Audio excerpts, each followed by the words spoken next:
Chers amis de TV Liberté, bonjour. Pour cette nouvelle année, nous avons un invité, Philippe Ménard. Bonjour monsieur. Bonjour Anne. Vous êtes rédacteur en chef de Politique Magazine et vous aimez le cinéma. Vous avez une belle chronique dans le journal Politique Magazine. Et donc, vous venez partager vos joies et vos tristesses cinématographiques avec nous et je vous en remercie. Alors, votre dernier film vu? Alors, le dernier film que j'ai vu, c'était le dernier épisode de La Guerre des Étoiles, réalisé par J.J. Abrams. Comment fait-on pour aller voir Star Wars? Alors, d'abord, on a mon âge. C'est-à-dire qu'on est allé voir le premier Star Wars quand on était adolescent. Je suis beaucoup plus vieille que vous. Non, je pense que vous étiez déjà très bien éduqué à l'époque et que moi, j'ai cédé à une paresse coupable qui consistait à aller voir un film de science-fiction. Mais je suis comme tous les garçons, j'aime beaucoup la science-fiction. Voilà. Oui. Et puis la bataille, peut-être. Et la bataille, voilà. Et donc, La Guerre des Étoiles, pour moi, ça commence donc il y a 42 ans. Et ça se termine là, enfin, en 2019. Et c'est un soulagement, parce que le deuxième épisode que vous n'avez peut-être pas vu, qui est l'Empire contre-attaque, est vraiment un très bon film. C'est très bien réalisé, très bien produit, très bien joué, avec tout ce qui a fait le succès de La Guerre des Étoiles, c'est-à-dire des personnages forts, un méchant absolument parfait. En plus, dans le deuxième épisode, c'est lui qui gagne, donc on était tous crucifiés à l'idée de savoir que ça y est, le mal avait envahi la galaxie, même si elle est très très lointaine. Et après ça, épisode décevant avec les Ewoks, ces espèces de nounours en peluche qui sont censés être des guerriers et qui parlent d'une manière ridicule. Et là, déjà, on sentait que le caractère adolescent de Lucas allait être une catastrophe. Et puis, 6 films plus tard, Abrams... C'est toujours le même réalisateur? Alors non, Lucas a réalisé le 1, le 3, les 4, 5, 6, et là, les épisodes 7, 8 et 9 ont été réalisés par 2 réalisateurs différents, J.J. Abrams pour le 7e et le 9e, et j'ai oublié Ryan, je ne sais quoi, Johnson, on n'a qu'à dire, voilà, au hasard, pour l'épisode 8. En soi, le fait que ce ne soit pas tout le temps le même réalisateur, c'est pas très grave. Ça a été tout le temps le même scénariste. C'est quand même l'exploitation du même filon. Et là aussi, j'ai pas le fait que le père Goriot écrive La Comédie humaine en 40 romans, j'ai jamais trouvé ça absolument abominable. Oui, mais en fait, nous sommes pas tout à fait dans le même monde. Nous sommes dans l'humain. Nous sommes dans l'humain. Oui. C'est Balzac. Alors, j'ai toujours considéré que la science-fiction était en fait c'était de l'humain. C'était de l'humain et c'était surtout une manière intelligente de raisonner sur la société d'aujourd'hui. À chaque fois, Bienvenue à Gattaca, par exemple, est un très bon film sur les manipulations génétiques. Ce film japonais avec ces animaux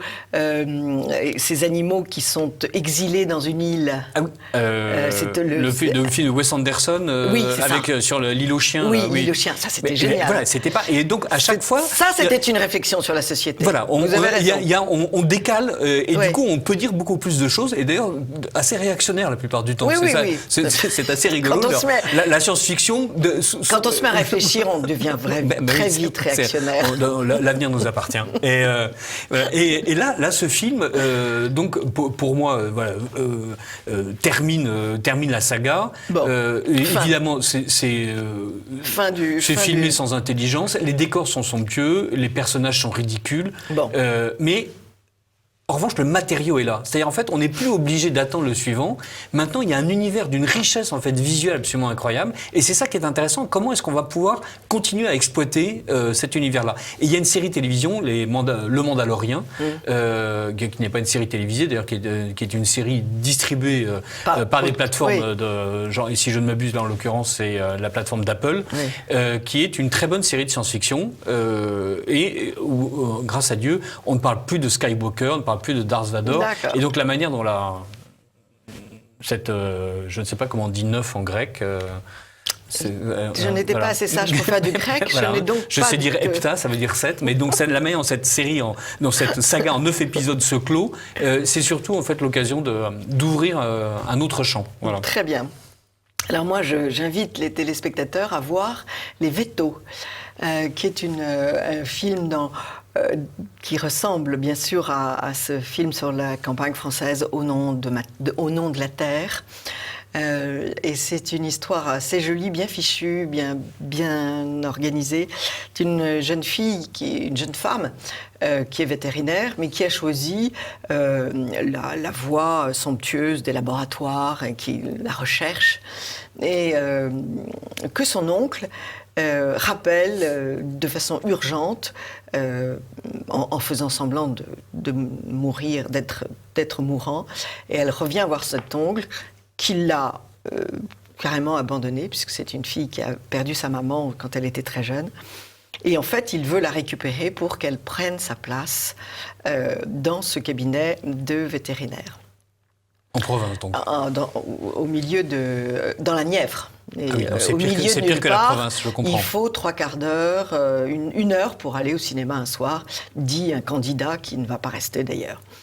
Et c'est donc une réflexion à plusieurs niveaux très jolie. D'abord, le retour sur les lieux de l'enfance, avec les amis d'enfance, et une réflexion bien évidemment sur cette campagne complètement abandonnée, puisque les jeunes sont attirés par les feux de la ville et ne veulent plus s'investir dans la terre française, et donc avec tous les drames que cela sous-entend, parce que s'il n'y a plus de vétérinaires, les gens vont partir. Si les gens partent, il n'y aura plus d'école, il n'y aura plus de médecins, il n'y aura plus de poste, il n'y aura plus de banque, et donc tous ces lieux vont devenir déserts.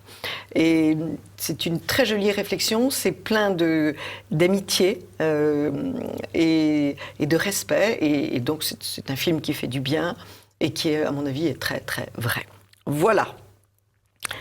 Ça donne envie. Non, on ne perd pas son temps, et c'est très joli. Et puis bon, il est bon quand même d'alerter les populations sur ces déserts ruraux qui sont tragiques, parce qu'il ne manque pas seulement de vétérinaires, mais il manque aussi de médecins, il manque de dentistes, il manque de beaucoup de choses. Et s'il n'y a plus de ruraux, eh bien, que vont devenir les campagnes françaises, que vont devenir les prairies, les rivières je veux dire, ne pas prendre ce problème, ce drame à bras-le-corps est, à mon avis, assez grave. Alors, est-ce qu'on fait un petit bilan de l'année? Oui, puisqu'on ne vous connaît pas. Maintenant qu'on a sombré dans l'inquiétude de l'avenir, là pour le coup. Oui. Mais vous avez raison. Au nom du père, d'ailleurs, qui traite du même sujet, a apporté une réponse beaucoup plus dramatique. Et je me souviens de Petits Paysans. Au nom de la terre, Petits Paysans l'année dernière. Et Petits Paysans était remarquable. C'était 3 films. Et c'est amusant parce que ce sont des films qui sont faits par des gens qui connaissent bien la terre. Au nom de la terre, c'était fait par un fils de paysan. Petits Paysans, je crois me souvenir aussi. Oui, donc, ce sont des films extrêmement authentiques qui sentent bon la terre, et j'avoue que je préfère cela à la science-fiction. Alors, votre liste, votre tête de liste. Alors, je les ai classés de janvier à décembre. Oui. Voilà, donc, c'est pas forcément mon préféré, mais c'est le premier, c'était Edmond, adapté de la pièce de Michel. Bien sûr. Oui, voilà. Et ensuite, Le Facteur Cheval, que j'avais trouvé remarquable, avec Jacques Gamblin, et où là, pour le coup, la campagne française, mais donc à l'époque du Facteur Cheval, est magnifiquement filmée. Oui. Le Chant du Loup, qui est un remarquable film, pas du tout de science-fiction, sur les sous-marins. Et voilà, c'est presque un genre de film de guerre en soi, un sous-genre. Absolument, mais là, remarquable. Et là, ce ne sont que des films français, j'ai été sensible, voilà. Mon Inconnu, qui est une comédie romantique, qui avait des mérites, et qui réussissait parfois à se hausser. Qui racontait quoi? Alors, Mon Inconnu, c'était une histoire de... En deux mots. Oui, en 2 mots. Il faut juste que je retrouve mes notes, pardonnez-moi. Sur si je ne m'abuse, c'est un jeune garçon tombe amoureux d'une fille au lycée, devient auteur à succès de science-fiction d'ailleurs, il écrit des livres absolument abominables mais qui ont un succès incroyable, et un matin il se réveille, il a basculé dans un univers parallèle où il n'est plus qu'un prof de banlieue minable qui habite un appartement minable avec un ami avec qui il passe sa vie à jouer au ping-pong, et sa femme est devenue une concertiste. Un prof n'est jamais minable. Non, mais alors, lui en l'occurrence c'est une catastrophe visiblement, et sa femme est devenue une concertiste de réputation internationale, et donc il s'efforce de reconquérir sa femme, d'abord parce qu'il a envie que les choses redeviennent comme avant, c'est-à-dire il a envie d'être riche et célèbre et d'avoir un bel appartement, et ensuite parce que il finit par se souvenir qu'en fait il aime sa femme, et c'est donc on avance. La comédie est à moitié foireuse parce que voilà, souvent on sent qu'on sacrifie la cohérence narrative à l'idée d'avoir une bonne scène, mais en revanche quand la scène est bonne, elle est parfaite. D'accord. Et il y a deux ou trois moments absolument charmants, et un retournement final qui est délicieux, qui est très romantique. Voilà. Bon. Donc ça m'avait vraiment beaucoup plu. Très bien. Alors, dans le même genre d'ailleurs, mais beaucoup plus ancré dans la réalité d'aujourd'hui, c'est Victor et Célia.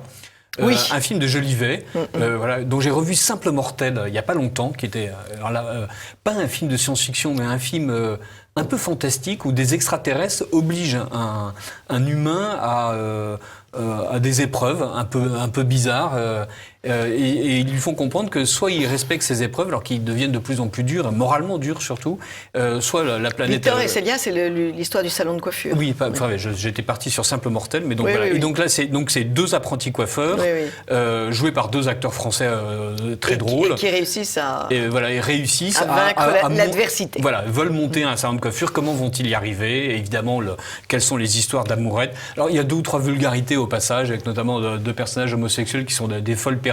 Même c'est à la limite de la caricature, et même c'est au-delà de la limite de la caricature. Mais c'est vrai que c'est alerte. Et puis il y a ce côté Jolivet, de comédie sociale. Il y avait un certain charme. Voilà. Et encore une fois, un peu d'amitié. Oui. Et puis, ce dont nous manquons. Voilà, et une véritable solidarité entre les gens. En fait, absolument. La manière dont Jolivet réussit systématiquement à ne pas tomber dans la lourdeur démonstrative idéologique et à suggérer les choses. Et puis El Reno, donc ce film espagnol, donc où un homme politique corrompu essaye désespérément de se tirer des pattes de tous ceux qui lui en veulent. Oui. C'est une course-poursuite qui dure 1h30. La caméra ne s'arrête pas, le type court en permanence. Il est évidemment coupable, il enchaîne avanie sur avanie, c'est remarquable. On est haletant, voilà. Et il n'y a aucune volonté morale. Le type est un pourri, c'est très clair. Voilà. Toy Story 4, qui pour moi est un chef-d'œuvre métaphysique comme les trois premiers. L'œuvre sans auteur, un film allemand en deux parties, très bien filmé. Enfin, sur la vie d'un peintre. Sur la vie d'un peintre. Donc c'est tiré plus ou moins de la vie de Gerhard Richter, donc un peintre est-allemand passé à l'Ouest et passé du réalisme soviétique à l'art conceptuel. Vraiment intéressant. Perdrix, un film français un peu bizarre, mais qui, pour moi, avait le charme justement de beaucoup de films français réalisés par des petits réalisateurs. C'est-à-dire, c'est leur premier ou deuxième film, ils y mettent énormément de choses. Oui. Donc, et c'est l'histoire de... Alors, c'est un capitaine de gendarmerie qui a affaire à des révolutionnaires nudistes dans une ville de province. Voilà. Alors après ça, le scénario est irracontable, mais déjà, rien que le début, on comprend que bon, c'est bizarre. On va partir en live, oui. Voilà, et le film est complètement boiteux, mais là aussi, il y a des moments de grâce qui sont charmants. La Belle Époque, quand même, de Nicolas Bedos. Oui. Parce que c'était la première fois depuis de très longues années que Daniel Auteuil jouait bien, et donc ça, c'était un tel plaisir que j'en ai été... Pour moi, c'est vraiment un acteur qui a beaucoup compté, je trouve qu'il a été remarquable, mais qui a fait des choix de carrière mais minables, en fait, et bien tourné par des gens complaisants, qu'il filme en gros plan, alors que lui-même a des textes insanes sur des scénarios débiles. Son rôle de professeur de droit qui enseigne à une beurette l'éloquence, c'était un truc... politiquement correct et complaisant qui était naze. Et là, non, c'est absolument parfait. Puis c'est assez acide. Alors, évidemment, comme c'est Bedos, il y a des scènes un peu légères et un peu inutiles d'ailleurs dans la narration. Mais voilà, c'était bien. The Irishman, quand même, je regarde Netflix. Donc le dernier film de Scorsese, qui est un tombeau remarquable, je veux dire, au sens, poétique du ancien terme, comme on écrivait un tombeau, voilà. Et donc là, voilà, exactement. Et bien donc là, le Scorsese a créé son propre mausolée. Il s'est enfermé dedans avec son talent, le talent des vieux débris qui sont Robert De Niro, Pacino et Pesci. Et donc, c'est une espèce de feu final où ils jettent tout ce qu'ils ont. Et c'est un film qui est absolument irréaliste à tout point de vue, y compris même dans la manière de filmer. Mais c'est intéressant. Proxima, très joli film français sur une cosmonaute française qui part pour la Station spatiale internationale. Oui. Remarquable. Là aussi, genre quelques boiteries. Et voilà, je suis arrivé au bout de mes 12 films. Bravo, bravo. Alors c'est très très intéressant parce que, en fait, je n'ai vu aucun, sauf Victor et Célia, je n'ai vu aucun de ces films. Donc c'est parfait, nous allons enrichir. Alors moi, je voulais rappeler donc Donne-moi des ailes. Ce très joli film sur la migration des oies cendrées qui évidemment est fait à partir du conte d'Andersen et qui est un très très joli film, intelligent.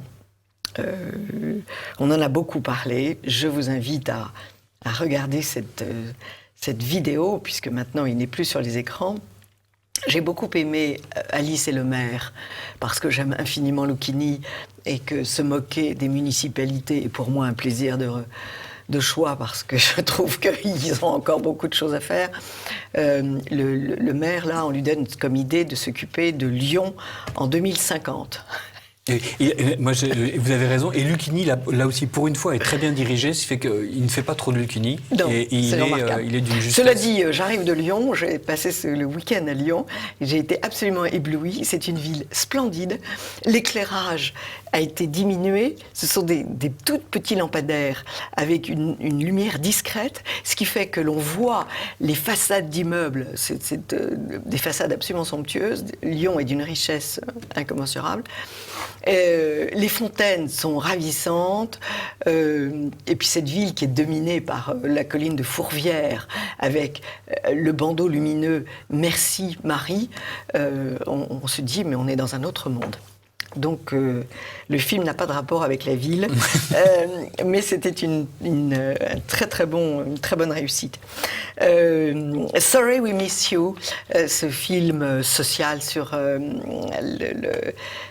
les travailleurs, les auto-entrepreneurs anglais, que le système capitaliste essore au maximum. C'était un très joli film dont la morale est que la famille... L'entente familiale permet de résister à toutes les situations, ce qui était un joli message. J'avais beaucoup aimé aussi Jour de pluie à New York, puisque Woody Allen est toujours très... Ça ferait plaisir à Laurent Dandrieux qu'il y ait encore des gens qui osent regarder des films de Woody Allen. Absolument, absolument. Laurent nous a tout dit sur Woody Allen. La vie scolaire, qui était un film dur sur une école en banlieue, mais qui, à mon avis, était très proche de la réalité. Le film Lourdes. C'est un remarquable film. C'est un très beau film sur tous ces pèlerins qui vont à Lourdes et tout ce dont ils en attendent et tout ce qui transforme leur vie ou les aide à supporter leur vie, avec de très très belles images. Et puis, le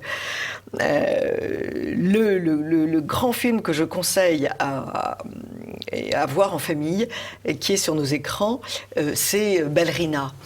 C'est un film fait par un dessin animé fait par un Français, qui est absolument charmant, intelligent. C'est l'histoire de deux petits orphelins bretons qui s'échappent d'un orphelinat en Bretagne. On est au début du siècle. Et cette petite orpheline n'a qu'un rêve, c'est de danser à l'Opéra de Paris. Donc elle va tout faire pour rentrer à l'Opéra. Et on vit à l'Opéra, donc. Et c'est un éloge de l'obstination, de la force... de la force d'âme pour se tirer de situations tragiques. C'est éminemment éducatif, évidemment, pour les enfants. Mais c'est aussi plein d'amitié, plein de gentillesse. Le maître de ballet n'est pas le monstre que l'on croit. La femme de ménage n'est pas la petite femme de ménage habituelle. C'est une ancienne danseuse. Enfin, c'est un film que j'ai trouvé absolument ravissant. Et puis, le dernier film que j'ai vu, et là c'était à la télévision, mais je ne l'avais pas vu en scène, en salle, c'est Chicago. Je ne sais pas si vous avez vu ce film. Qui était sorti en 2000. Oui, c'est un vieux film. Ah oui, non, c'est un vieux film. 2018. Mais vous savez, on ne va pas toujours au cinéma et quelquefois la télévision permet de rattraper. Absolument, sans parler des DVD. Voilà. Et puis, je sais pas, il y a des films que je ne sens pas. J'ai sens bon. Chicago, alors c'est une parodie extraordinaire, c'est une satire du monde de la presse, du monde de la justice et du monde du show business. Ces deux femmes, on est dans la prison des femmes de Chicago, et la prison dure puisque ce sont toutes des tueuses. Elles ont toutes tué leur homme, ou celui qu'elle avait cru leur homme. Et un avocat va les sortir de là et alors, encore une fois, c'est une satire somptueuse. Le problème, c'est que c'est d'une vulgarité, parce que c'est très très bien fichu. Il y a la scène dans la prison, et puis c'est illustré par des scènes de comédie musicale. C'est une comédie musicale. Alors l'idée était très amusante, mais les danseuses et tous les spectacles sont d'une vulgarité totalement américaine, totalement Chicago. Et là, on se dit, on comprend ce qui fait la différence entre un continent et un autre. Jamais en France, on aurait fait ça. On peut faire des comédies musicales. En Angleterre, Cecil Beaton a fait des comédies musicales absolument ravissantes. Là, on est dans le vulgaire total. Mais c'est toute la différence entre un film français, Bellerina, la grâce, l'élégance, morale, familiale, et puis Chicago. Alors, Chicago est très efficace, encore une fois. C'est une satire merveilleuse de ces avocats qui disent n'importe quoi, de ces juges qui disent n'importe quoi, de la presse qui raconte n'importe quoi. Pour sauver ces femmes, mais c'est très très intéressant. Voilà. Et qu'allez-vous voir? Qu'est-ce que vous avez envie d'aller voir? Alors, je vais continuer en fait. J'essaie de me faire un devoir de voir à peu près tous les films français qui sortent. Donc, ça, c'est un bon devoir. Oui. Voilà. Donc là, j'ai oublié ce qui est sorti ce matin, mais. Oui. Mais il y en a quelques-uns. Alors moi, j'aime beaucoup aussi les films chinois, donc je vais aller voir ce film sur la famille. Ah oui, Nai Nai, voilà, la grand-mère. La grand-mère qui va mourir. Qui va mourir. Parce que les Chinois disent des choses de façon très, très lente. Le film est très long. Ça, il faut vraiment avoir beaucoup de temps. Le film est très long, mais je crois que les images sont superbes. Et la psychologie des personnages est très bonne. Oui, si, voilà. Il y a, un vrai bonhomme. Voilà, je crois que j'ai envie d'aller voir Un vrai bonhomme, oui. Voilà, donc qui est sorti ce matin et qui est là aussi un film d'un réalisateur qui n'en fait pas si souvent. Je me demande si c'est pas un premier film avec un jeune garçon dont le frère est mort et qui s'essaye de devenir un homme. Et son frère mort est présent à l'écran et lui sert de mentor. Et donc on voit bien ce que c'est que d'avoir un modèle. Oui. Et donc là, il y a la mise en scène réelle de j'ai un modèle et en fait, est-ce que je dois suivre ce modèle-là? Est-ce que je dois être moi-même? C'est une idée Est-ce que intéressante, tout ce que me dit ce modèle est pertinent ou pas? Et donc là aussi, un film qui doit être très bien réglé et qui a l'air d'être réalisé par quelqu'un d'intelligent avec des acteurs là aussi pertinents. Eh bien, merci beaucoup, Philippe Ménard, de nous avoir partagé vos trésors.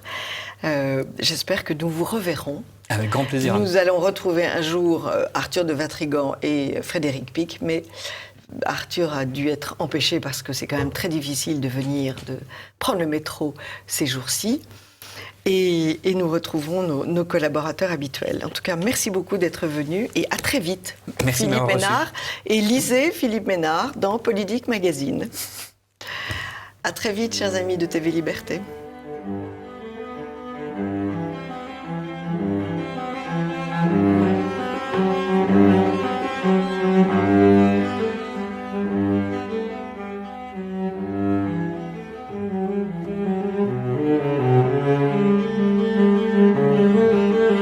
Chers amis de TV Liberté, bonjour. Je dois d'abord vous présenter tous mes vœux sur cette antenne, dans votre vie de famille, dans votre vie professionnelle. Et nous sommes heureux de recommencer l'année avec vous, avec un invité de marque, Jean Descartes. Bonjour Jean. Bonjour Anne, et bonne année à tous les téléspectateurs. Très bonne année à vous. Et vous nous offrez un livre tout à fait merveilleux dans cette collection très amusante, les dictionnaires amoureux. Dictionnaires amoureux de tas de choses, de la Russie, de Venise, vous nous offrez un dictionnaire amoureux des monarchies, qui est bien sûr ce domaine dont vous êtes le prince. Et c'est chez Plomb-Perrin. Et vous nous apprenez des tas de choses, des choses étonnantes, qu'en fait, il y a 8% de la population mondiale qui vit en monarchie. Oui. C'est-à-dire 580 millions de sujets. Oui, minimum. Parce que j'entends beaucoup parler de République, je préfère entendre parler de la France. Et donc j'ai fait un tour du monde et ayant eu la chance d'approcher ou de rencontrer ou d'être reçu en audience par des souverains régnants ou des gens de ces familles, tous genres confondus, Europe occidentale, Europe orientale, pays d'Asie, d'Afrique, enfin toutes les variations, j'ai trouvé que c'était intéressant de voir ces pays où il y a un État stable, dont le représentant au sommet n'est pas remis en question par un mandat. Tous les 4 ans, tous les 4 ans. Oui, c'est terrifiant. 4 ans, 5 ans, on est à peine arrivé on est en campagne, où on fait ses valises. Et par exemple, bien sûr, il y a l'exemple fabuleux de la reine Elisabeth II, 67 ans sur le trône, oui. C'est un record. Oui, mais aussi quelqu'un dont on ne parle pas, et qui m'a fait l'honneur de me recevoir, la reine Margrethe de Danemark, oui. Qui règne depuis 1972, oui. Une femme très, très impressionnante et très grande comme son père, le roi Frédéric IX. Et quand elle vous reçoit, on m'avait dit, son directeur de cabinet, si ça se passe bien, la reine vous proposera de vous asseoir. Quand ça se passe moins bien avec son Premier ministre, il reste debout. Bon, fort heureusement, on m'a fait asseoir rapidement. Et la reine m'a appris, par exemple, qu'elle avait traduit Simone de Beauvoir en danois. Oui. C'est assez étrange. Bien. Oui. Il y a des gens comme le roi d'Espagne, Juan Carlos, très impressionnant par la nuit où il a sauvé l'Espagne avec cette tentative de coup d'État. Il y a un homme que j'ai connu brièvement le temps d'une soirée, mais que j'admirais, qui était Hussein de Jordanie, qui était fantastique. La Baraka, fait homme, échappant aux MiG syriens et de Moscou en volant en rase-mode dans le désert, passionnant. Et puis, un tas de personnages de monarchies détrônées et autres. Et j'ai eu accès à beaucoup d'archives. Et alors, parmi ces archives, le prince Régnier III de Monaco m'avait permis de consulter des documents très, très confidentiels. Et c'est comme ça que j'ai pu établir que le prince Albert Ier de Monaco, le fondateur de l'océanographie et du monde du silence, en quelque sorte, avait tout de suite fait cause pour Dreyfus, sachant que le capitaine était innocent. Sa femme était allemande, il savait que l'Allemagne n'était pour rien. La reine Victoria elle-même, et je le prouve, sort de sa réserve constitutionnelle, etc. Et elle sait par le Kaiser, par ses relations germaniques, si je puis dire, que l'Allemagne n'est pas rien. C'est très intéressant parce que... Vous nous présentez des personnages... Il y a des choses inattendues dans ce livre. Des personnages merveilleux. À l'opposé des idées reçues, je dirais souvent. C'est-à-dire que vous nous montrez bien que, pour grands que soient les rois, ils sont ce que nous sommes. Et nous voyons des hommes et des femmes avec leur grandeur, mais aussi leur faiblesse. Vous ne cachez rien. Vous glissez seulement sur les faiblesses, mais elles sont là. Mais préalablement, dans la préface, vous montrez bien que l'essence de la monarchie, c'est la transmission. Oui, ça c'est très important, la préparation de quelqu'un pour la succession, qui est le contraire évidemment des aléas d'une élection. Donc c'est tout un investissement pendant des années, se préparer à la connaissance des dossiers du pays, quand on est plus ou moins à la majorité, ce qui a été le cas de la princesse héritière Élisabeth avant d'être Élisabeth II. C'était la guerre. En 1942, son père a fait modifier la loi sur la majorité pour qu'elle puisse avoir accès aux dossiers d'État, ce qui fait que c'est une femme qui, depuis 1942, sait tout sur tout le monde, ce qui doit être parfois un peu décevant, voire un peu lourd. Bien. La préparation la connaissance des institutions parlementaires, des mécanismes de fonctionnement jusqu'au plus bas échelons. Je trouve ça formidable. Juan Carlos, qui a été remarquablement... À qui Franco fait faire des études militaires. Oui, car il a compris que, en Espagne. Que le comte de Barcelone n'était pas le candidat idéal. Alors c'est très intéressant dans le cas de l'Espagne, on en parle beaucoup avec les élections actuelles. En 1931, Alphonse XIII se retire, mais ce n'est pas une abdication. Il est en retrait. La monarchie est mise en parenthèse et il part avec des honneurs extraordinaires. Bon, grand-père, Juan Carlos, et il laisse entendre qu'il reviendra ou que quelqu'un reviendra. Bon. Et ça, c'est très intéressant. On rappelle cette parenthèse, cette suspension qui fait que ce n'est pas tout à fait une surprise que Franco ait cherché le candidat idéal. Alors, ce playboy, disait-on, né à Rome en exil, ce Bourbon un peu désœuvré et qui a subi une formation militaire fantastique, administrative, politique. Et sa formation militaire va lui servir notamment, puisque cette fameuse nuit du tentative du coup d'État, il va appeler les commandants des garnisons un par un, il les tutoie. Et il était en classe. Voilà, il était en classe avec eux. Et vous parliez de transmission, Anne, et il fait ce discours télévisé avec son fils à côté de lui, l'actuel souverain espagnol. Donc la notion de transmission est vraiment fondamentale. Et j'ai envie de dire, sans transmission, on ne fait pas grand-chose sur la Terre. Non, dans tous les domaines. Ce qui est une notion... Remettre, faire savoir, ne pas étouffer. Il y avait l'héritage. Oui, l'héritage.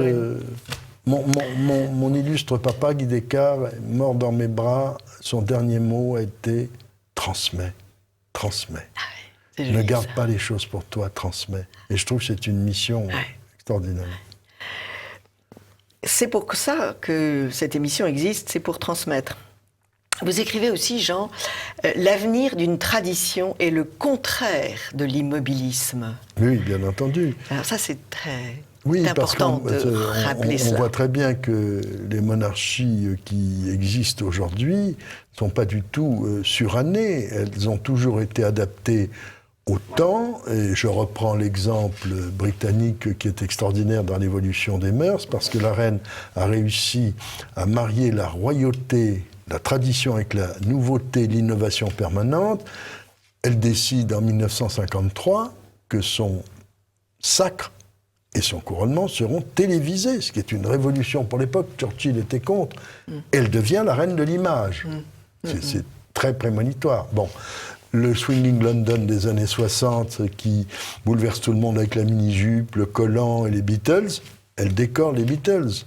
Et elle ira jusqu'à transformer Buckingham Palace en boîte de nuit au 4e étage pour le mariage de Kate et William. Bon, elle est allée passer la nuit à Windsor, c'était plus calme, ça, on la comprend. Mais je veux dire, mélange de tradition... Oui, alors là, je ne peux pas vous dire que je ne peux pas mettre ça au crédit de la reine d'Angleterre. Je veux dire, décorer les Beatles, bon... Ben, ce sont des chevaliers d'une autre époque. D'un autre monde, oui. D'un autre monde. Je veux dire, il ne faut pas que ce soit figé. Oui. Elle a eu les premiers moyens de communication cryptés remis par les services secrets. Elle s'en amuse beaucoup. Elle est tout à fait... si je puis dire, dans le coup, elle est gâtée d'ailleurs, parce que l'évolution du monde et des mœurs ne l'a pas épargnée, mais c'est formidable. La reine a beaucoup d'humour. Quand la BBC, il y a 2 ans, à la suite d'une erreur de transmission, une des plaies de notre époque, les fake news, en mauvais français, a annoncé la mort de la reine, c'est une comptine que l'on doit dire. Le directeur général de la BBC s'est fait conduire à Buckingham Palace, vous imaginez dans quel état il était. Et la reine lui a simplement dit « Quelle nouvelle, je n'étais pas au courant ». C'est très joli, ça. C'est très, très joli. Alors, comme c'est un dictionnaire, vous commencez par A et vous terminez par Z. Et c'est très joli parce que on apprend des tas de choses. Alors, c'est un livre qui est à votre image, Jean, très, très sérieux, mais plein d'humour. Et donc, on se régale. Comme Andorre, et on apprend qu'il y a les 2 personnes qui dirigent Andorre, c'est un évêque... Les 2 gros-princes, oui, et le président de la République française. Et ce furent les rois de France, ce fut Napoléon, c'est une curiosité extraordinaire. Et le président Macron n'a pas manqué de s'y rendre. C'est une curiosité, Andorre, oui. C'est une curiosité. Les vallées, oui, mais on découvre... Alors, c'est un pays où le divorce est interdit. Absolument, oui, l'avortement aussi. L'avortement et on aussi. est très... dans ces vallées pyrénéennes, on est à l'abri... Oui, on rigole pas avec certaines choses, oui. La famille, c'est sacré. Très intéressant. Alors évidemment, il y a un régime fiscal très... bienveillant, très bienveillant, ce qui permet d'encourager le tourisme. Non, ce qui m'a intéressé, c'est de voir l'évolution des monarchies dans ce qu'elles ont de stable, d'ouverture, voilà, bon... avec l'humour à l'occasion et les connaissances historiques. Quand j'étais au Figaro Magazine, j'ai été envoyé spécial pour suivre le voyage de Juan Carlos aux Pays-Bas le jour de l'abdication de la reine Juliana. Et il y avait un petit verre organisé par le chef du protocole et on apprend, je résume, que Juan Carlos, invité, avait demandé au chef du protocole si on allait chanter tout l'hymne néerlandais, le Wilhelmus. Et le chef du protocole, avec beaucoup d'humour, lui dit « Non, sire, nous n'avons pas le temps. » Ah bon, heureusement, parce qu'il y avait encore une strophe qui datait de la kermesse héroïque et des relations difficiles entre les Pays-Bas et l'Espagne, qui disait « Mort au roi d'Espagne ». Voilà. Donc, ce qui m'intéresse, si vous voulez, dans ce livre, qui est, selon la formule du dictionnaire amoureux, parfaitement personnel, incomplet, injuste, partial, mais argumenté. Bien sûr. L'essentiel est qu'il soit argumenté. Bien sûr, c'est de passer de choses légères, instructives, comme le roi Babar. Voilà, j'allais en parler. C'est délicieux de pouvoir raconter toute l'histoire de Babar. Pendant que je corrigeais les épreuves, nos deux petites filles, Hortense, 9 ans, Joséphine, 7 ans, à qui ce livre est dédié, voyant les dessins du dessinateur selon la tradition de cette collection, reprendre les dessins de Babar, me disent « Mais qu'est-ce que Babar fait dans ton livre ?» Et je lui ai expliqué que c'était un modèle de monarchie bienveillante, et alors elles sont plongées dedans. Donc on ne peut pas dire que vous vous preniez au sérieux. Non. Alors, à B, il y a un personnage beaucoup plus sérieux qui est beaucoup oublié aujourd'hui, sauf des gens très intelligents, c'est Jacques Bainville. Oui. Et je voulais lui rendre hommage, si vous voulez, parce que, au-delà de toutes les polémiques comme Maurras a pu susciter, parce que je trouve qu'on quitte l'essence des choses, et je voulais raconter comment Bainville, d'une famille républicaine, tombe amoureux de l'Allemagne via Louis II de Bavière. C'est un sujet qui m'a fasciné, puisque c'est le premier livre que j'ai lu aussi. Bien voilà. Ce sujet, oui. Et toute sa vie, l'action française est jusqu'à cette chose effrayante, n'est-ce pas, des obsèques qui vont être agités autour de... Avec Léon Blum qui force le cortège. Voilà, qui force le cortège. Ce qui ne se fait pas. Non, avec... Il avait qu'à le contourner. Absolument, bien entendu. Il est allé exprès dedans, avec l'interdiction des camelots au roi, en racontant quand même ce qui s'est passé. J'avais des souvenirs dans ma famille, et j'aime bien qu'il y ait une place Bainville à Paris, mais malheureusement, beaucoup de gens ne savent pas qui c'était, qui il était. Et je reviens dans la même série sur le scandale comportement de Madame Nyssen, la ministre de l'Agriculture, à propos de Maurras, créant une polémique inutile, où même des gens, des esprits intelligents et cultivés, et qu'on pourrait dire de gauche, non monarchistes, ont démissionné devant les vanneries de comportement de la ministre. J'ai vu que les historiens de la Commission, qui ne sont pas des gens de droite, non, ça c'est moins Pascal Horry, oui, absolument, Jeannet, c'était des gens quand même bien, et ils ont démissionné. C'est tout à leur honneur. Parce que c'était une polémique de plus, en oubliant, et je me plais à rappeler qu'aux obsèques de Michel Déon, à Saint-Germain-des-Prés, ce qui ne manquait pas de sel quand on connaît le théâtre des affrontements germano-pratins dans les années 60, que Jean d'Ormesson a aussi rappelé le talent de poète de Maurras. C'est assez étonnant. Oui, non, c'était... Mais c'est-à-dire que je crois aussi que un certain nombre d'hommes et de femmes se rendent compte que mentir des années durant vous détruit vous-même, et ne pas célébrer les véritables héros de notre temps, les véritables écrivains, les génies littéraires, c'est tout de même un peu triste. On le voit actuellement avec la polémique bien tardive à propos d'un écrivain au comportement personnel sulfureux. Oui, alors... Oui. On a des consciences qui se sont endormies longtemps. Absolument, absolument. Et pourtant, c'est un homme dont j'ai beaucoup admiré l'écriture. Nous parlons de Masnev. Oui. Il écrivait dans les Nouvelles littéraires, qui était à l'époque, très bien, qui était un journal fabuleux. Formidable. C'était un journal sans œillères. On n'y faisait pas de politique. Mais on savait très bien aussi le reste. Nous le savions dans le métier.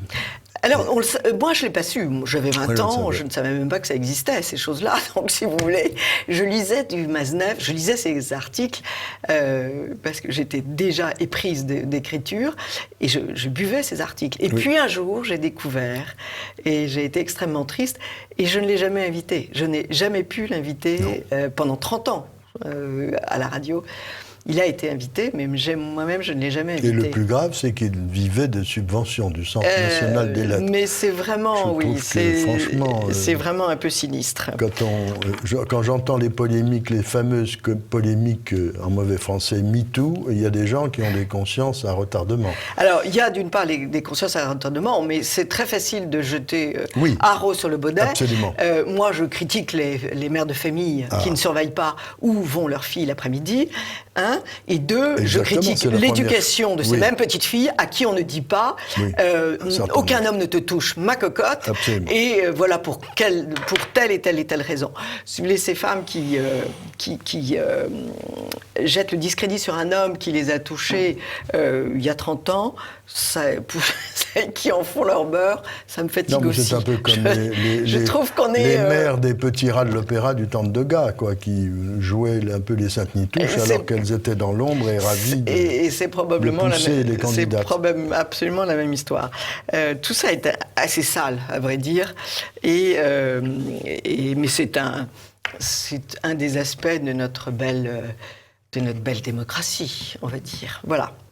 Alors, pour reprendre un peu de hauteur, nous allons aller. Il y a le roi de Suède, Bernadotte, qui est toujours un descendant français.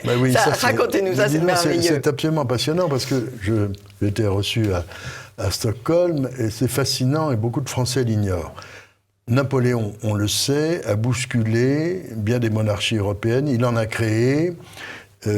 Beaucoup se sont effondrés, ont changé, ont été restaurés, mais que la monarchie incarnée par un de ses maréchaux, Bernadotte, qui avait, dit-on, sur sa poitrine fait inscrire mort au tyran, soit aperçu par un souverain de Suède qui n'avait pas d'héritier comme un conquérant bienveillant qui a respecté les Suédois au moment du blocus continental, est extraordinaire.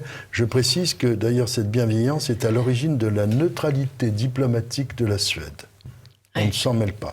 Et le trône est vacant, et Bernadotte, ce Béarnais au sang bouillant, accepte cette mission. Alors, il faut préciser que jusqu'en 1905, la Suède et la Norvège sont unies, donc c'est tout de même énorme.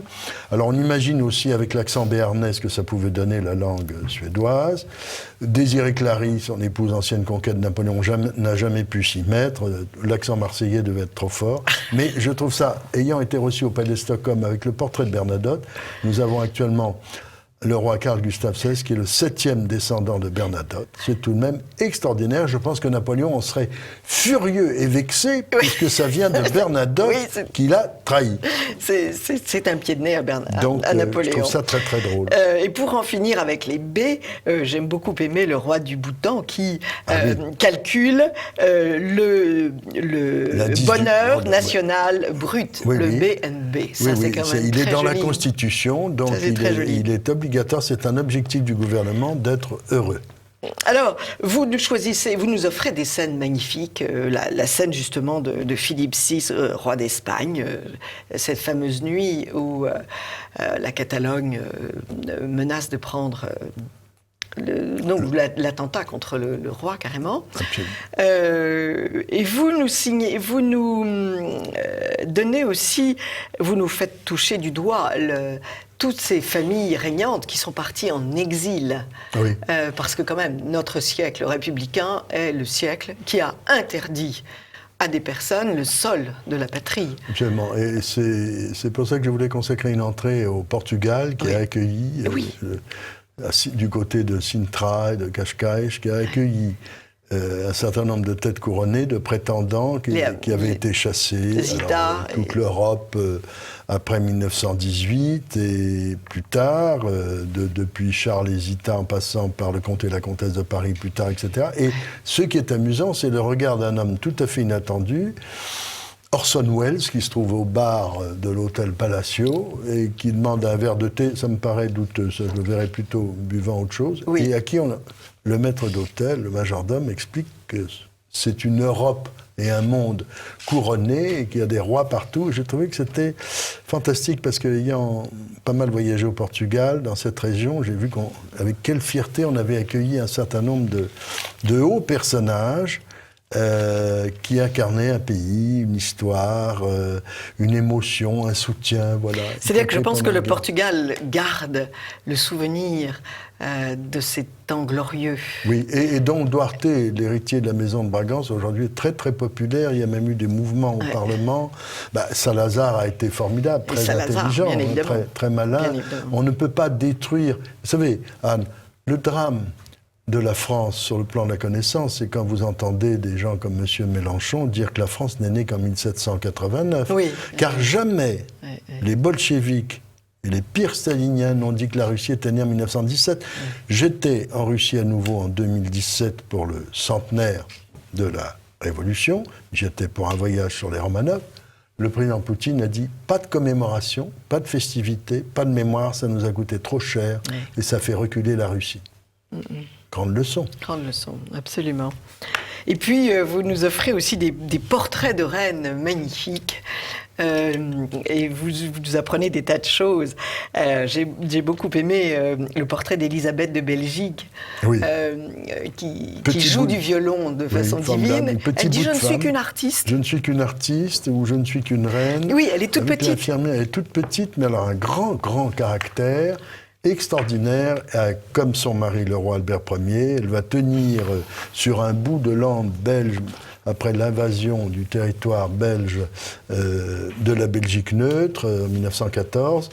Elle va être extraordinaire. Alors, elle aura des idées parfois très, très progressistes, on la qualifiera presque de communiste, mais en même temps, cette femme qu'une de mes grand-mères a connue, dégageait un magnétisme et un courage physique extraordinaire, en même temps qu'ayant ce don pour la musique, ce don pour la poésie, dont Cocteau parle, et cette passion pour la science, pour l'art, et qui est invitée à participer à la découverte, une fois que c'est aménagé, de la tombe de Toutankhamon en 1922. Oui, au lendemain de la découverte.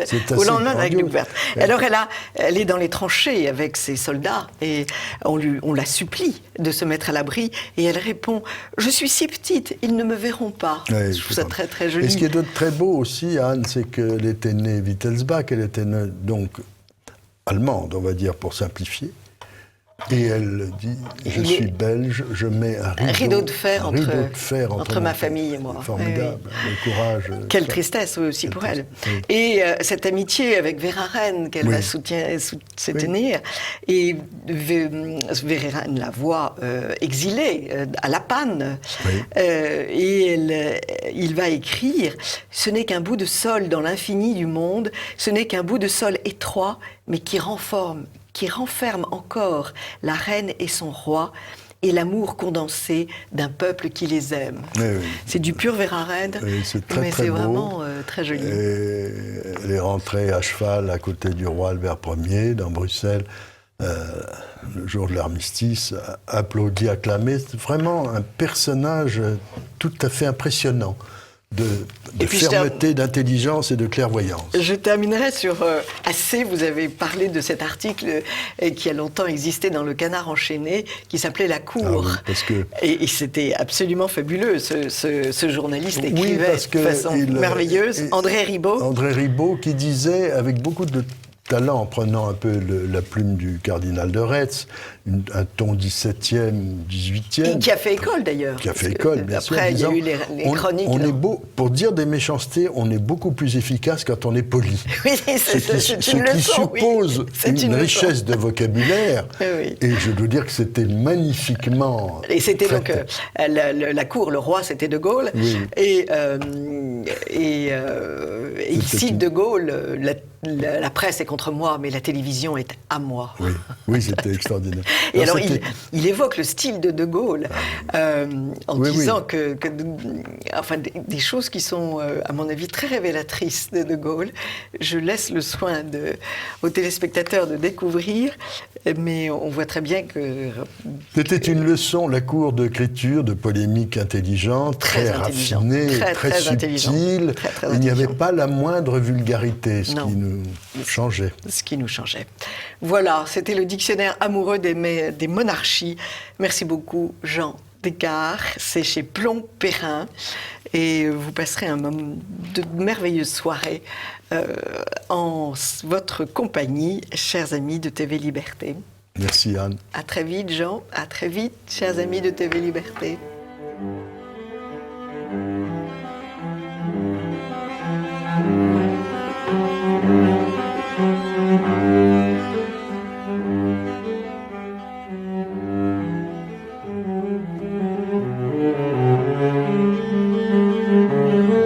Chers amis de TV Liberté, bonjour. Nous avons la joie de recevoir ce matin Monsieur François-Xavier Pachot. Bonjour Monsieur. Bonjour Madame. Qui nous emmène en pèlerinage à Pontmain. C'est en quelque sorte la suite de l'émission que nous avons consacrée au beau livre de Guy Barret sur les pèlerinages en France. Nous ne savions pas grand-chose sur, j'avoue, sur Pontmain. Et votre entreprise est passionnante à plus d'un titre. Faire connaître ce lieu d'apparition étonnant qui date du 17 janvier 1871. Oui, donc, en quelque sorte, nous allons célébrer un anniversaire. Oui, et l'année prochaine, ce sera le 150e anniversaire. Et vous célébrez cette apparition, mais en plus, vous avez une particularité. Vous confiez à la Vierge le sort de la France, puisque... votre entreprise s'appelle... Supplique à Dieu pour le retour du roi. Supplique à Dieu pour le retour du roi. Voilà. Donc, c'est tout à fait d'actualité. Et nous allons présenter ce beau site de Pontmain. Que s'est-il passé à Pontmain le 17 janvier 1871 ? Alors, d'abord, je tiens à vous remercier de m'avoir invité. Non, c'est normal. Ça fait longtemps que je voulais le faire. Oui. Et en quelques mots, en 1871, les Prussiens sont à Laval. Ouais. Devant Laval, ils ne sont pas encore... Non, ils sont devant. Ils vont voir l'évêque de Laval et ils lui disent « Demain, nous attaquons la ville ». Donc ça, c'était le 17... Le 16 janvier. Le 16 janvier.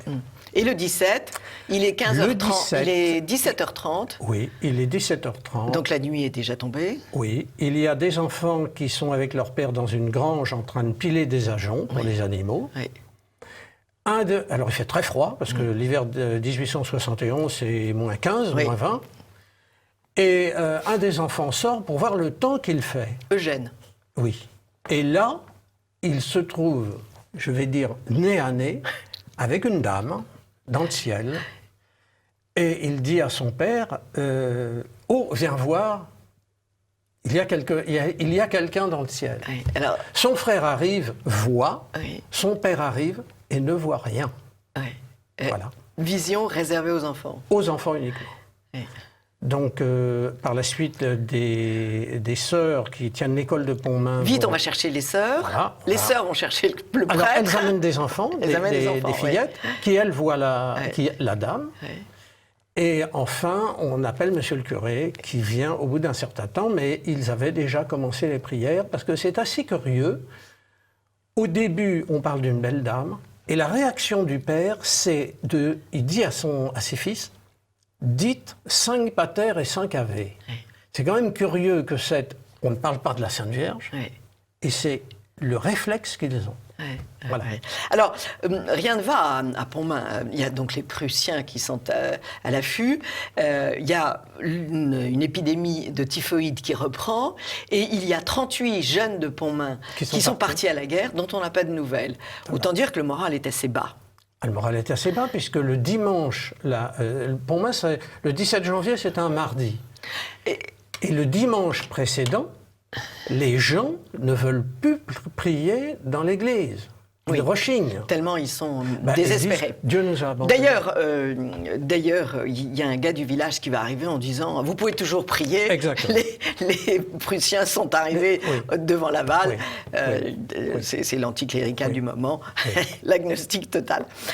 Ce qui est étonnant, c'est que sur la robe de cette Vierge, il y a 3 étoiles au début. Et au fur et à mesure que les prières des enfants se développent, le nombre d'étoiles augmente. Je corrige. Oui. Il n'y a pas 3 étoiles. Non. Il y en a plusieurs. Ah bon. Elle est constellée d'étoiles. Oui. Il y a 3 étoiles, une au-dessus et 2 de chaque côté. C'est ça, oui. Donc, ça a été interprété comme étant la Trinité et la Vierge à l'intérieur.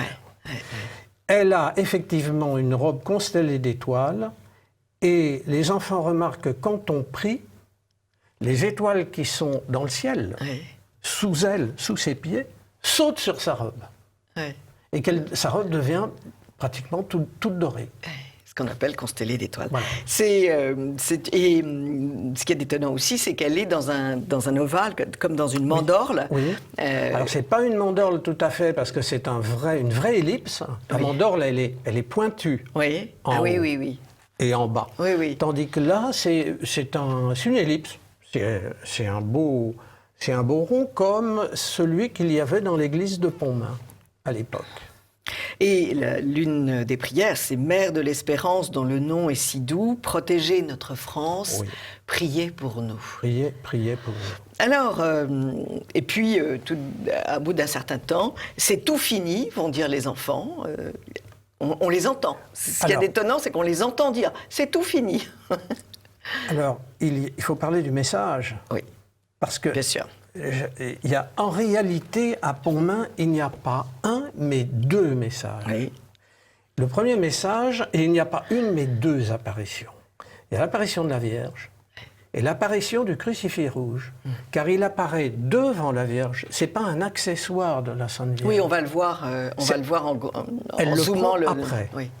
Mais si vous voulez, il y a le message principal, c'est écrit premièrement. Et donc, il est libellé ainsi « Mais priez mes enfants, Dieu vous exaucera en peu de temps. » Et sur une ligne en dessous, « Mon fils se laisse toucher, souligné. » Et ce message commence par « Mais ». C'est quand même rare qu'une phrase commence par « Mais ». Bon.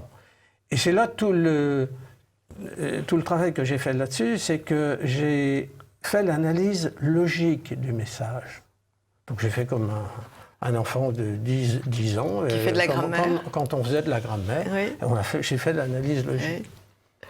Et donc on se rend compte que il n'y a pas de proposition principale dans ce message. Il n'y a que des propositions subordonnées. Et le « mais » renvoie à quelque chose de précédent. Oui. Et ce quelque chose de précédent, c'est l'état du pays. Autrement dit, la Vierge leur dit, mais elle le sous-entend, les Allemands vous occupent le pays, mais priez mes enfants, Dieu vous exaucera en peu de temps. Il y a la situation existante, il y a le remède et la certitude que le remède sera efficace. Tout est dit en très peu de mots. Comme quoi la grammaire est très utile. Oui. Alors, de cette extraordinaire apparition que vous avez approfondie un matin, comment est-ce que vous êtes allé à Pontmain ? Je n'ai pas approfondi un matin, un jour... un matin, qu'est-ce que se passe-t-il dans votre vie ? Vous travaillez, vous êtes sur les routes ? Je travaille, sauf ce jour-là, donc ça doit être un samedi, je pense. Oui. Et je me lève un matin en me disant... Mais ça s'imposait à moi. Oui. Il faut que j'aille fêter l'anniversaire de ma mère. J'ai sous-entendu, ma mère du ciel. Oui. Et donc, je me dis, il faut que je le fasse. C'était un 15 août, Non, c'était un 8 septembre. Un 8 septembre, oui, c'est ça. Et je ne pensais jamais à ça. Et là, c'était impératif. Alors, je suis allé à Pontmain, parce que j'habite donc pas très loin, à 46 km exactement. Et je pars à Pontmain, je vais à la messe et je reviens. C'est tout. Et quelque temps après, le message de Pontmain m'a trotté dans la tête et je me suis dit, il faut l'expliquer.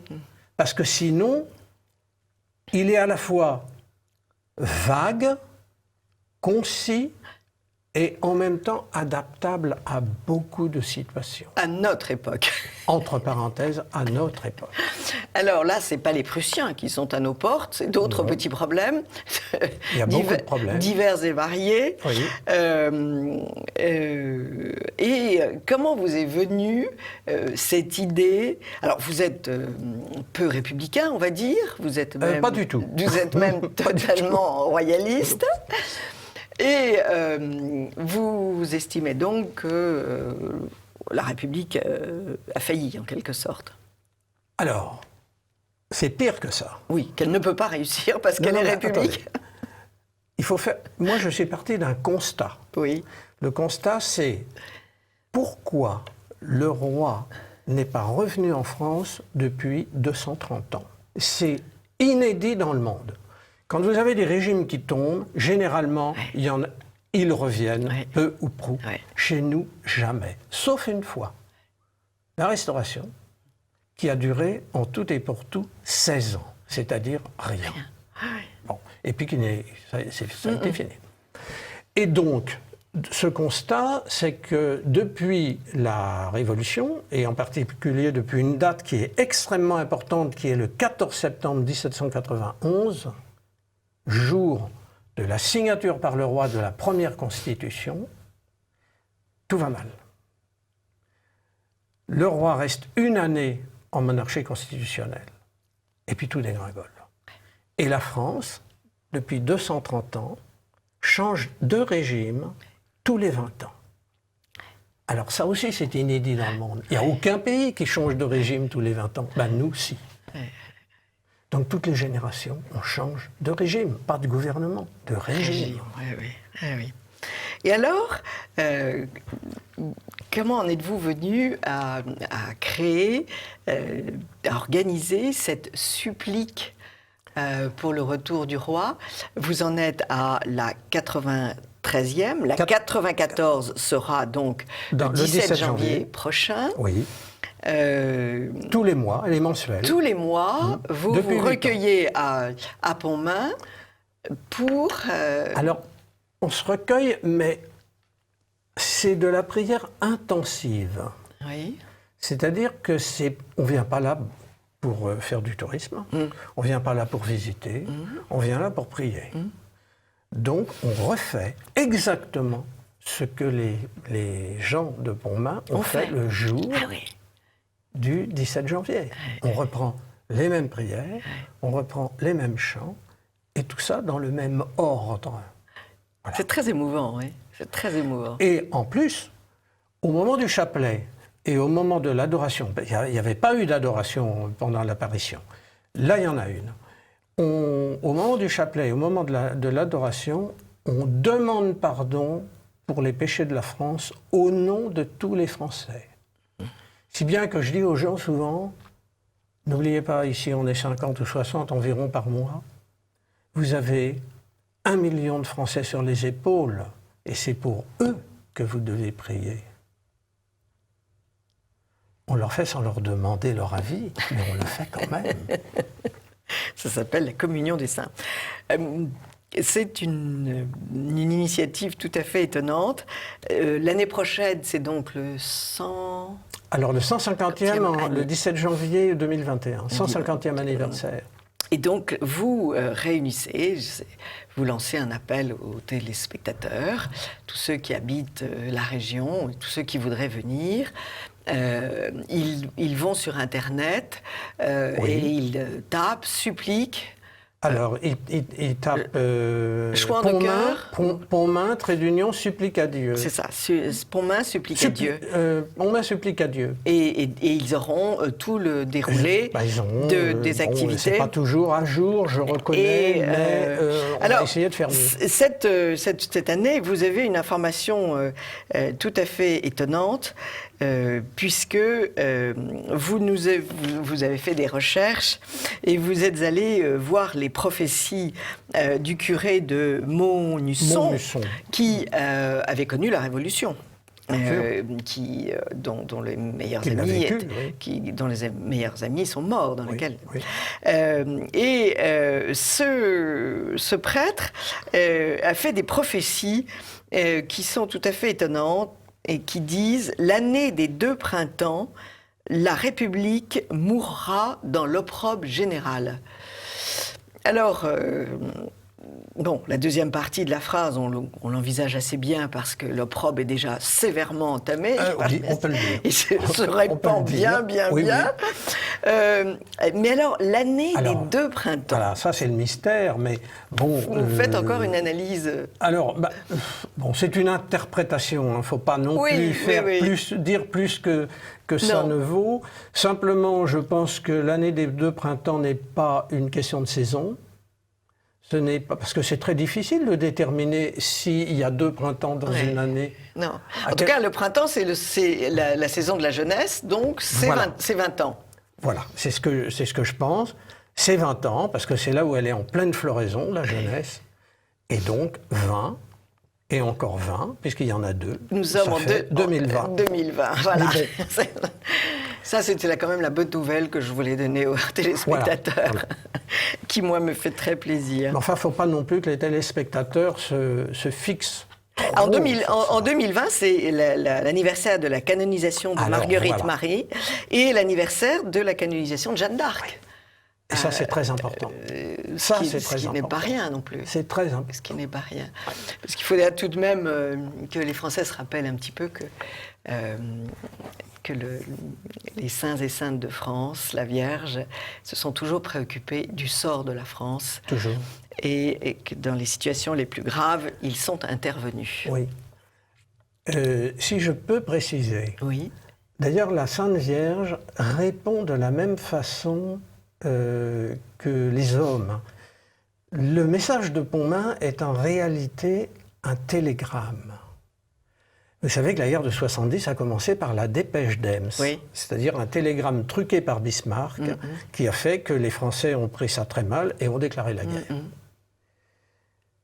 Et la Sainte Vierge répond par un télégramme. Alors vous prenez le texte, vous mettez un mot qui existe dans les télégrammes, qui est « stop », et ça vous donne « mais priez mes enfants, stop, Dieu vous exaucera en peu de temps, stop, mon fils se laisse toucher ». Elle répond par un télégramme à un autre télégramme, mais un télégramme de paix, celui-là. Vous êtes un fantastique lecteur de prophéties, Monsieur Pachot. Je ne sais pas. En tout cas, moi je crois que je vais essayer de venir cette année. Ça fait longtemps que j'en ai envie. Il faut que tous les Français viennent. Il faut qu'ils viennent. Il ne faut pas qu'ils viennent toutes les fois, mais il faut faire comme à Verdun. Il faut faire une noria de gens qui viennent tous les mois, qu'il y en ait toujours et toujours plus, pour que les prières montent et ne cessent pas. Voilà ce qu'il faut faire. Pontmain, c'est à combien de... C'est à environ 330 km de Paris. De Paris, c'est ça. Et c'est en nord-ouest de la Mayenne.